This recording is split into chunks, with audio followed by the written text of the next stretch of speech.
Assalamualaikum warahmatullahi wabarakatuh. Alhamdulillah, puji syukur kehadirat Allah Subhanahu wa Ta'ala. Di kesempatan yang baik ini kita dipertemukan di udara dalam ruang atau kelas online.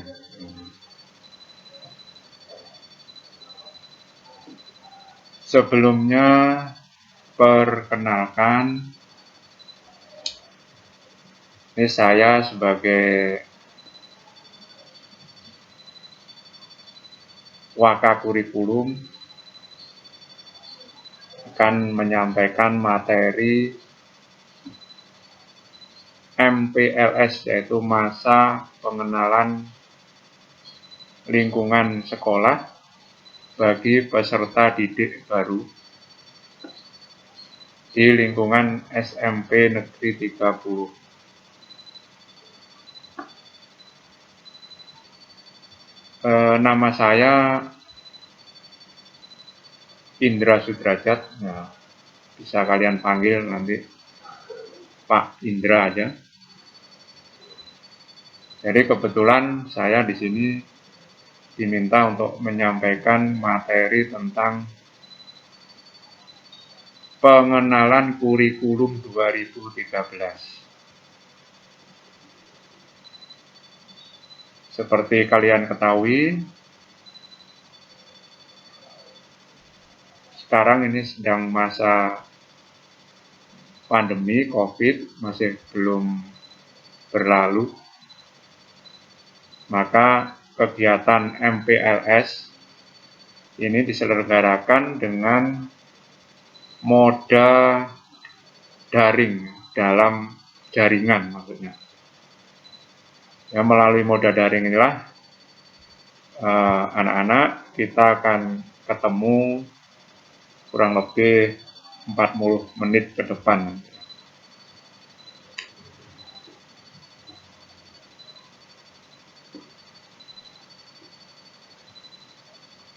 Demikian perkenalan singkat saya. Sebelum nanti saya mulai masuk ke materi, Bapak ucapkan selamat atas diterimanya kalian di SMP 30. Bapak berharap kalian bisa bersyukur dengan diterima di SMP 30 karena mengingat banyak teman-teman kalian yang ingin masuk ke SMP negeri, terutama di SMP 30, yang tidak bisa diterima. Jadi ini suatu karunia atau nikmat yang luar biasa, kalian dapat diterima di SMP 30. Oleh karena itu, Bapak berpesan, gunakan nikmat ini sebaik-baiknya. Dengan menggunakan nikmat ini, artinya kita telah mensyukuri nikmat itu. Ya, jadilah siswa yang baik, yang menjadi kebanggaan orang tua, kebanggaan sekolah, tentu kebanggaan agama. Itulah bentuk syukur yang mungkin bisa kalian lakukan. Demikianlah anak-anak, sebelum masuk ke materi, mudah-mudahan apa yang Bapak sampaikan ini bisa menjadi perhatian kalian semua.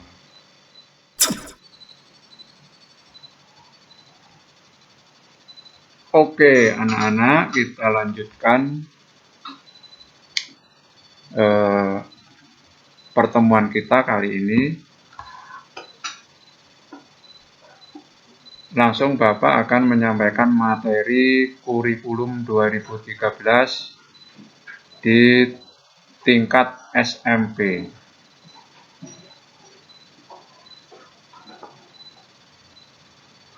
Sebelumnya Bapak ingatkan ya, jangan lupa nanti mengisi absensi, karena setiap kegiatan ini dibiasakan kalian harus mengisi absensi secara online, yang nanti linknya itu disampaikan ke grup masing-masing ya.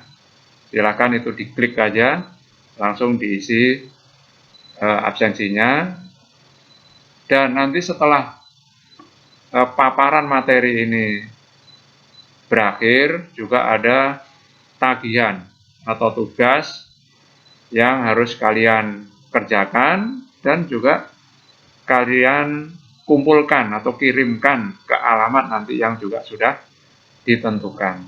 Oleh karena itu, Bapak berharap kalian tidak kemana-mana selama materi ini disampaikan. Baiklah anak-anak, kita mulai ya. Ini judulnya adalah pengenalan kurikulum 2013. Nah, di dalam pendidikan ini tentu ada namanya kurikulum ya. Bapak yakin kalian sudah nggak asing lagi ini. Waktu di SD, sekolah dasar, juga ada kurikulumnya ya. Nah, sebenarnya kurikulum ini apa sih? Tentu ada pertanyaan nih dalam hati kalian. Kurikulum ini diibaratkan seperti kereta ya.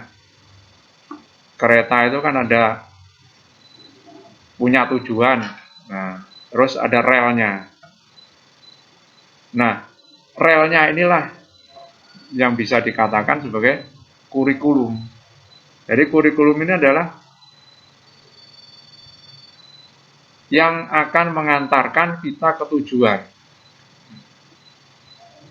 Oleh karena itu, sebelum kita membahas lebih jauh, maka kita kembali kepada tujuan pendidikan yang ini sudah dicantumkan di dalam Undang-Undang Republik Indonesia nomor 20 tahun 2005 kalau salah ya. Tujuan pendidikan nasional itu antara lain adalah ini, untuk berkembangnya potensi peserta didik agar menjadi manusia yang beriman dan bertakwa kepada Tuhan Yang Maha Esa, berakhlak mulia, sehat, berilmu, cakap, kreatif, mandiri, dan menjadi warga negara yang demokratis serta bertanggung jawab. Nah, coba kalau kita perhatikan ini tujuan ini anak-anak, ternyata yang paling utama, yang pertama, kaitannya dengan takwa dan akhlak mulia. Nah, ya, baru yang berikutnya adalah berilmu, kreatif, dan lain sebagainya. Nah, ini sudah sesuai dengan mungkin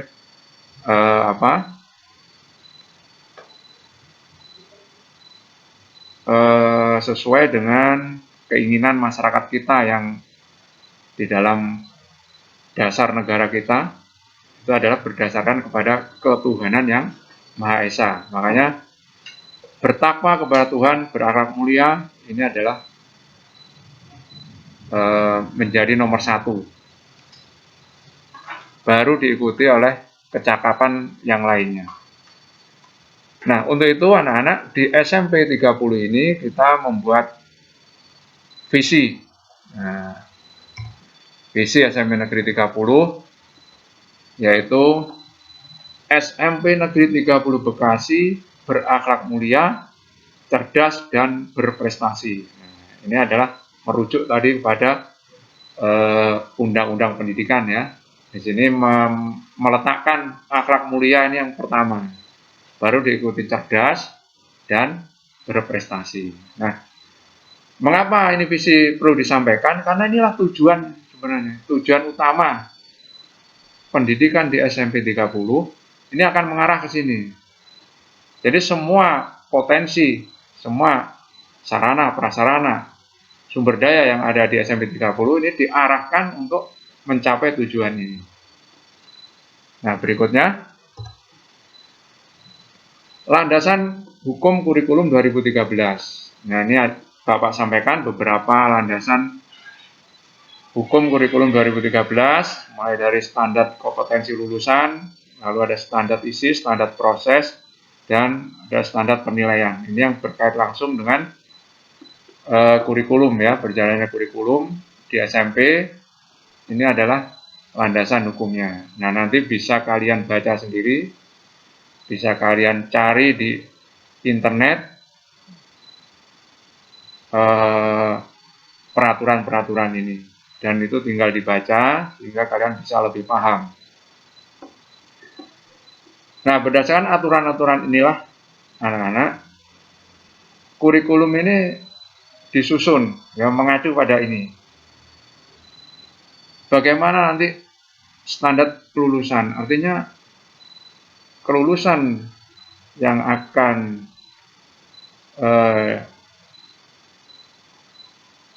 kelulusan yang akan diluluskan, kelulusannya itu atau outputnya itu mengacu pada standar kompetensi lulusan ini. Lalu bagaimana proses belajar mengajarnya? Nah, itu ada nama standar proses, mengacu pada standar ini. Lalu apa yang harus diajarkan? Nah, itu mengacu pada standar isi pada Permendikbud nomor 21 tahun 2016 ini. Nah, semua ini perlu dievaluasi. Ya, itulah namanya penilaian. Nah, standar penilaian ini pada Permendikbud nomor 23 tahun 2016. Ini dasar pemberlakuan kurikulum 2013. Nah, berikutnya kita masuk pada struktur dan muatan kurikulum di SMP 30. Nah, tentunya kalau kita bicara kurikulum itu tidak jauh-jauh dari struktur dan muatan. Ya, artinya ini bicara tentang mata pelajaran. Nah, mata pelajaran ini anak-anak diturunkan dari ini kompetensi inti, ya. Lalu kompetensi ini menurunkan mata pelajaran. Nah, pelajaran ini nanti dibagi-bagi lagi menjadi kompetensi dasar dan seterusnya. Nah, kompetensi inti pertama atau KI1 itu adalah sikap spiritual. Kompetensi kedua, ya, kompetensi inti kedua adalah sikap sosial. Kompetensi inti ketiga, pengetahuan, dan yang keempat adalah keterampilan. Nah, inilah tiga ranah inilah yang akan disasar dalam proses belajar mengajar. Bagaimana nanti sikap ini berubah? Ya, tentu pendidikan itu kan merubah dari sesuatu yang kurang menjadi lebih baik, ya. Dari yang tadinya nggak bisa menjadi bisa, ya, tadinya yang kurang baik menjadi baik, dan seterusnya. Jadi ada tiga ranah, ya, sebenarnya itu ranah sikap, ranah pengetahuan, dan ranah keterampilan. Nah, ini kita lanjutkan anak-anak tentang mata pelajaran yang akan kalian pelajari selama belajar di tingkat SMP, yaitu SMP 30. Mata pelajaran di sini dibagi dua, yaitu ada kelompok A dan kelompok B. Kelompok A itu ada 7 mata pelajaran. Pertama, pendidikan agama dan budi pekerti sampai bahasa Inggris. Nah, lalu kelompok B, ini seni budaya sampai bahasa Sunda.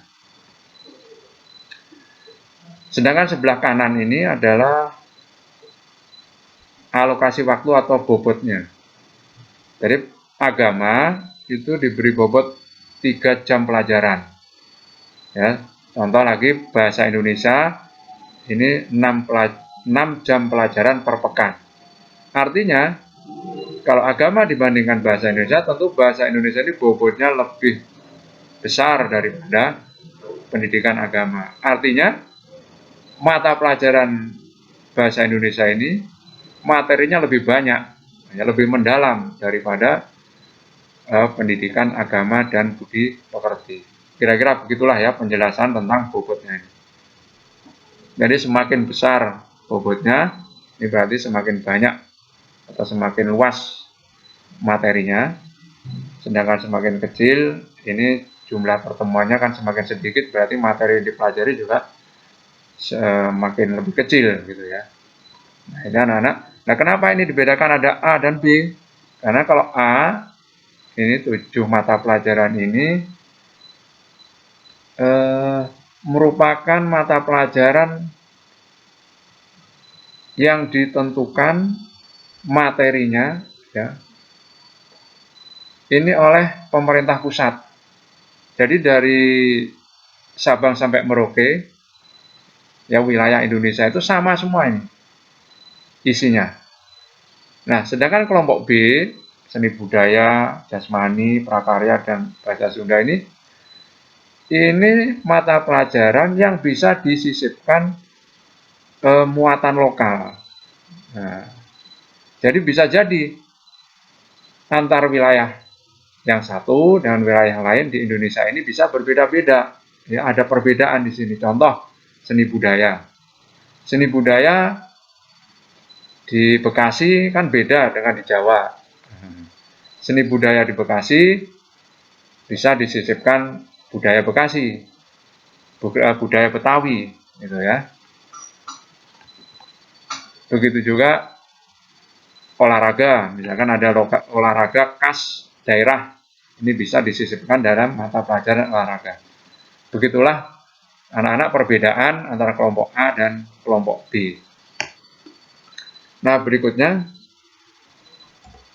tentang aspek penilaian. Nah, tentu kalau suatu proses belajar mengajar ini nanti diakhiri ada namanya penilaian.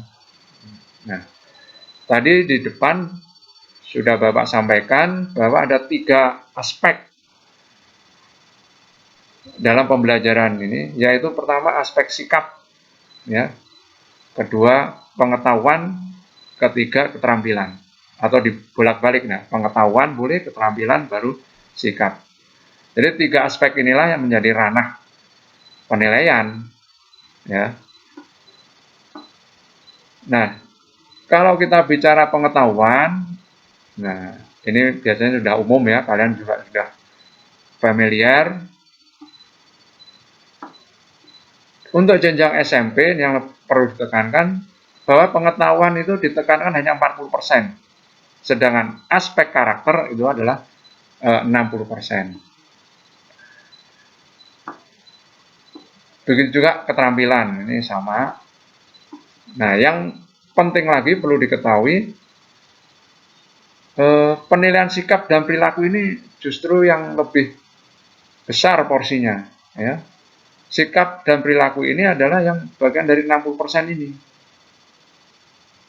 Ya, inilah nanti perlu diperhatikan baik-baik, karena ini nanti akan menjadi kriteria kenaikan kelas.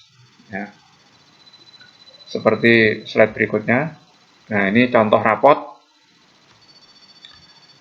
Ini rapot di SMP itu kurang lebih bentuknya seperti ini ya. Ini anak-anak, tolong diperhatikan, ada sikap ada 2, spiritual dan sosial. Ya, pakai deskripsi gitu. Terus yang kedua, halaman keduanya ini, contoh ini pengetahuan. Ya, ini pengetahuan, ada nama-nama mata pelajaran di sini. Nah, di dalam pengetahuan ini ada namanya KKM, yaitu kriteria ketuntasan minimal. Ini adalah nilai batas, ya, nilai batas minimal dari tiap-tiap mata pelajaran. Artinya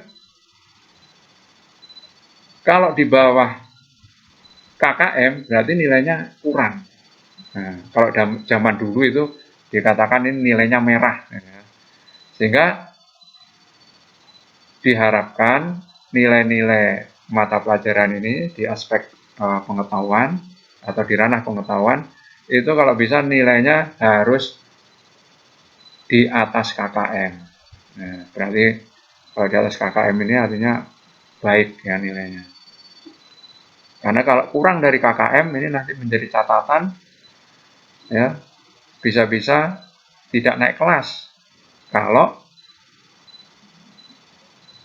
ada beberapa mata pelajaran yang kurang dari nilai KKM.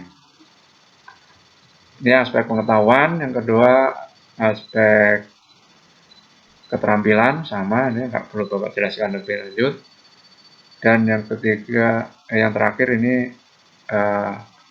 format eskul ya, nah, kurang lebih seperti inilah anak-anak bentuk rapot.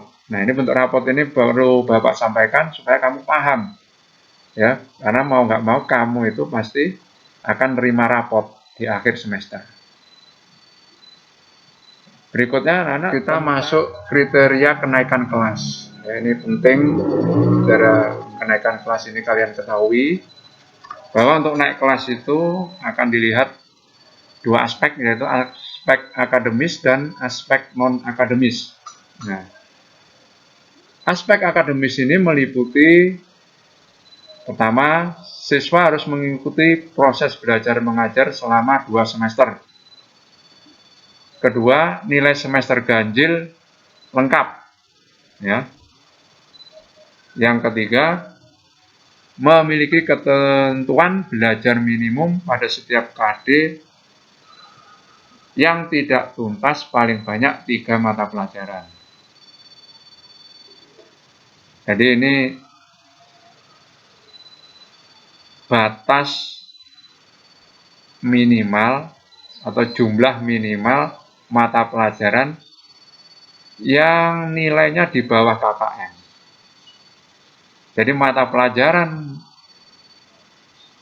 yang nilainya di bawah KKM boleh 3 mata pelajaran itu masih dinyatakan naik kelas. Tapi kalau udah lebih 3 mata pelajaran yang nilainya di bawah KKM, ini berarti catatan untuk tidak naik kelas. Yang kedua, aspek non-akademis. Nilai sikap siswa, baik spiritual maupun sosial, ini sekurang-kurangnya harus baik. Jadi kalau nilainya di bawah baik, misalkan hanya cukup aja, ini juga menjadi catatan. Menjadi catatan syarat bisa tidak naik kelas. Oleh karena itu untuk nilai sikap ini minimal B, ya syukur-syukur A. Ya. A itu artinya amat baik. Lalu prosentase kehadiran. Nah, jadi selama 1 tahun atau 2 semester itu minimal harus hadir 85% dari hari efektif belajar. Jadi kalau ada 100 hari efektif, berarti 85 hari kalian harus masuk. Ya. Ini ketentuan atau kriteria kenaikan kelas. Seperti itu harus kalian camkan baik-baik mulai sekarang. Karena ini akan menjadi penentu nanti kalian naik atau tidak ke jenjang kelas berikutnya.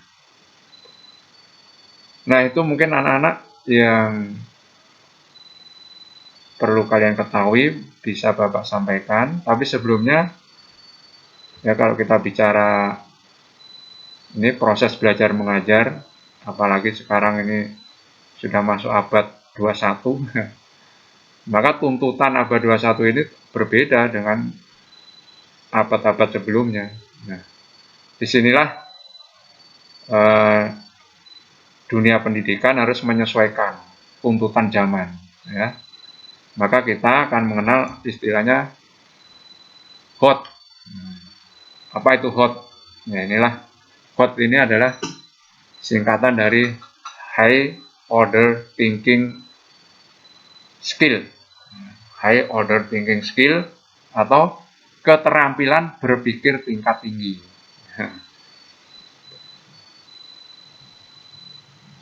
Keterampilan berpikir tingkat tinggi inilah yang sekarang menjadi apa? Ya, menjadi tuntutan bagi generasi muda, generasi pelajar sekarang ini untuk menghadapi zamannya, ya, berpikir tingkat tinggi. Karena apa? Tuntutan zaman seperti itu, ya. Maka kita sebagai anak bangsa ini harus mempersiapkan tuntutan ini. Nah, keterampilan tingkat tinggi itu maksudnya apa? Maksudnya adalah ini, kemampuan, ya, kemampuan berpikir kritis, kreatif, dan inovatif, lalu kemampuan berkomunikasi, kemampuan bekerja sama, dan kepercayaan diri. Nah, ini kompetensi-kompetensi ini, keterampilan-keterampilan inilah yang harus melekat, ya, pada diri atau dibangun pada diri peserta didik, ya. Siswa-siswi kita ini, generasi muda di Indonesia ini harus menguasai keterampilan ini, karena ini tuntutan zaman, persaingan global sekarang menuntut ini. Jadi kalau kita ingin jadi juara, jadi pemenang, ya, maka kita harus meningkatkan keterampilan ini, ya. Jadi keterampilan ini adalah pengembangan pembelajaran berorientasi pada keterampilan berpikir tingkat tinggi, ya. Jadi keterampilan ini dijalankan dengan mengembangkan pembelajaran berorientasi pada keterampilan berpikir tingkat tinggi atau High Order Thinking Skill dalam upaya peningkatan kualitas pembelajaran dan meningkatkan kualitas kelulusan. Itulah anak-anak sekilas paparan dari Bapak.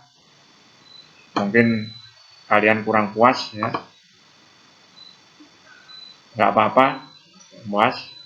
Itu menandakan Anda atau kalian sudah menunjukkan apa? Berpikir kritis, ya. Berpikir kritis. Itulah arah pembelajaran kita ke situ sekarang, ya. Ke keterampilan abad 21 ini antara lain kritis, kreatif, inovatif, komunikatif, dan bekerja sama. Tak panjang lebar, Bapak akhiri sekian, kurang lebihnya mohon maaf, ya.